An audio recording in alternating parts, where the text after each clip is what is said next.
कभी किसी ऐसी पुरस्कार जगह का सोचा है जहां तारीख और खौफ के साए एक दूसरे में घुल मिल जाते हों? सोचें, दूर दूर तक सिर्फ सुनसान पहाड़ियां, जहां खामोशी और वीरानी का राज है।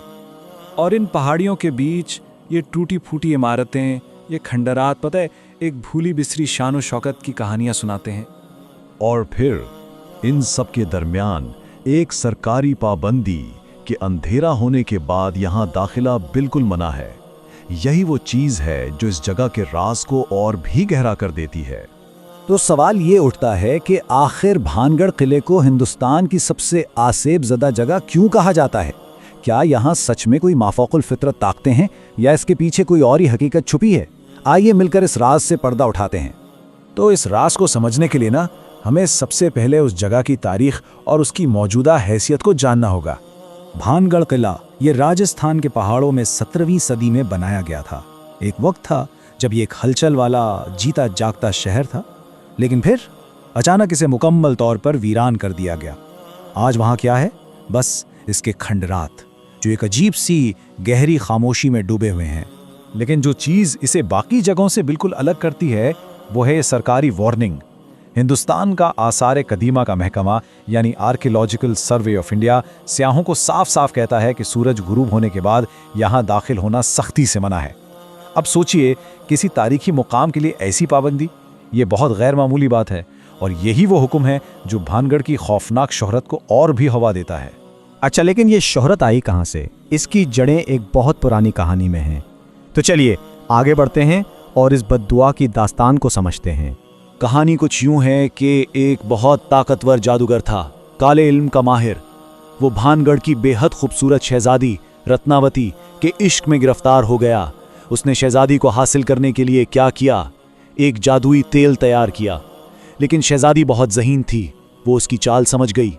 उसने वो तेल एक बड़ी सी चट्टान पर गिरा दिया और वो चट्टान जादू के असर से लुढ़कती हुई सीधा जादूगर की तरफ बढ़ी और उसे कुचल कर रख दिया। और मरते हुए अपनी आखिरी सांसों के साथ उस जादूगर ने एक खौफनाक बद्दुआ दी, ये शहर बर्बाद हो जाएगा और इसकी गलियां हमेशा के लिए सुनसान हो जाएंगी। और हुआ भी कुछ ऐसा ही। इस वाक़े के कुछ ही अरसे बाद एक जंग ने भानगढ़ को तबाह कर दिया और ये जगह हमेशा के लिए वीरान हो गई। कहानी तो ठीक है अपनी जगह, लेकिन वो लोग क्या कहते हैं जो वहाँ गए हैं?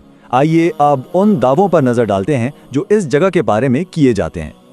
कहानियों से हटकर अगर देखें तो बहुत से मकामी लोग और सियाह हैं जिनका दावा है कि उन्होंने यहाँ अजीबो-गरीब चीजें महसूस की हैं, जैसे रात को आने वाली नामानुस आवाजें या कदमों की आहट जब कोई आसपास ना हो, और ये गहरा एहसास कि कोई उन्हें मुसलसल देख रहा है। लेकिन हाँ, ये याद रखना बहुत अहम है कि इन तमाम दावों के बावजूद आज तक कोई ठोस साइंसी सबूत सामने नहीं आया है। तो अगर ये भूत प्रेत का मामला नहीं है तो इन तजुर्बात की कोई और वजाहत भी तो हो सकती है ना?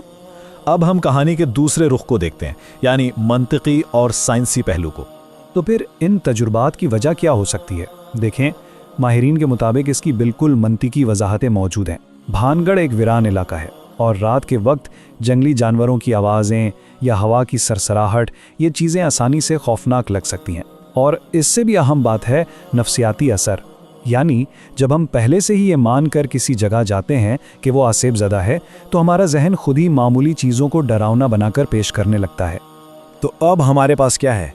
एक तरफ जादूगर की बद्दुआ और लोगों के दावे हैं और दूसरी तरफ मंतकी वजाहतें। तो आखिर सच क्या है? देखें, सबसे अहम नुक्ता तो ये है कि साइंसी तौर पर भानगढ़ को आसेबज़दा साबित करने के लिए कोई एक भी सबूत मौजूद नहीं। जितनी भी कहानियां हैं वो सब सुनी सुनाई बातों और ज़ाती तजुर्बात पर मबनी हैं। और ये बात इस ख्याल को बड़े ज़बरदस्त तरीके से सामने लाती है कि शायद भानगढ़ की असल ताकत उसके भूतों में नहीं, बल्कि उसके अपने माहौल में है। वो खंडरात, वो खामोशी और उससे जुड़ी कहानियां, ये सब मिलकर एक ऐसा तजुर्बा बनाती हैं जो इंसान के जहन में गहरा खौफ पैदा कर देता है। और ये हमें एक बहुत बड़े सवाल पर लाके छोड़ देता है। असल में ज्यादा हकीकी क्या है? वो माफूकुल फितरत वजूद जिसका कोई सबूत नहीं, या इंसान के जहन में पैदा होने वाला वो खौफ जो बिल्कुल हकीकी महसूस होता है? इसका फैसला तो हर कोई अपने लिए खुद ही करता है।